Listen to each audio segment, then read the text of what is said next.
நமக்கு எல்லா சொத்து பத்துகள் இருந்த போதும் மழை பெய்த வாசலில் எனக்கு மண்ணடைவதற்கு ஒரு பிள்ளை இல்லையே, குழந்தை இல்லையே, வட்டியில போட்ட சாதத்தை வாரி திங்க ஒரு பிள்ளை இல்லையே, நிறைகுடம் நிரம்பி இருக்கையில நெஞ்சளந்த ஒரு பாலம் இல்லையே. யாருக்கு என்ன பாவம் செய்தோமோ, யாருக்கு என்ன தீங்கு செய்தோம் எப்படி சொல்லுகிறார் தெரியுமா?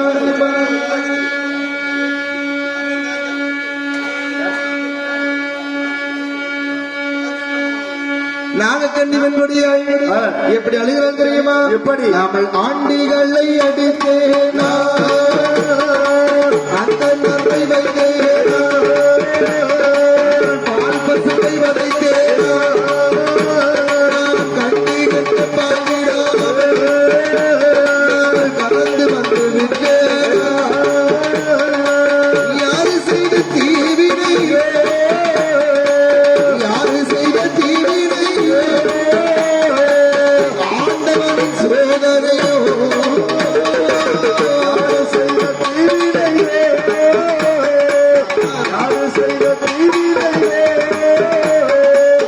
ஆண்டவனின் சோதனையே. தாயில்லா பிள்ளைகளை தலையிலே அடைத்தேனா கட்டிற்கு நான் பாழ்விடாமல் கறந்து வந்து விட்டேனா யாரு செய்த தீவினையே, யாரு செய்த தீவினையே ஆண்டவனின் சோதனையோ, யாரு செய்த தீவினையே, யாரு செய்த தீவினையே ஆண்டவனின் சோதனையே. ஆண்டிகளை அடித்தேனா அந்தனரை வைத்தேனா பால் பசுவை வதைத்தேனா ஆமா, கண்டிற்கு பால் விடாமல் கறந்து கொண்டு வந்து விட்டேனா விட்டேனா? தாயில்லா பிள்ளைகளை தலையிலே அடித்தேனா ஆமா, யாருக்காவது ஏதாவது தீங்கு செய்தேனா எந்த தீங்கும் செய்யாமல் இருக்கின்ற எனக்கு இப்படி ஒரு சாபமா? ஆமா. ஏன் இப்பிறவில் எனக்கு பிள்ளை இல்லாமல் போனது? அப்படி நாகக்கண்ணி பெண்முடிய நாகராஜ மன்னவனிடத்திலே கேட்கிறான். சரி.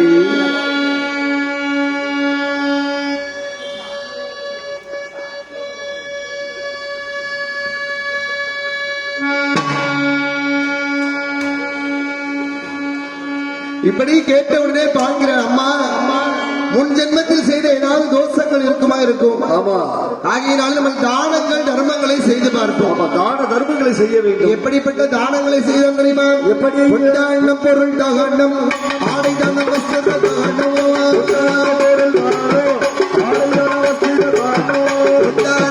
தானம், ஆடை தானம், வஸ்திர தகனம்,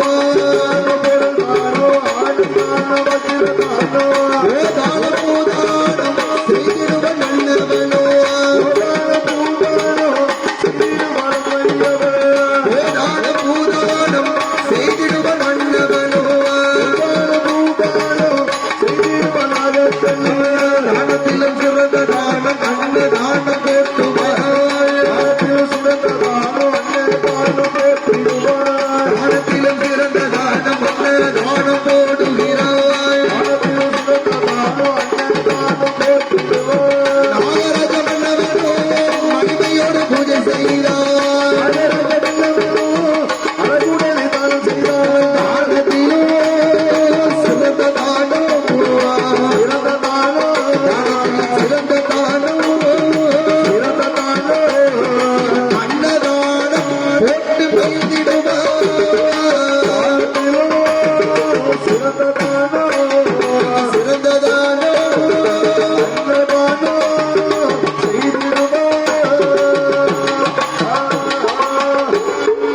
சரி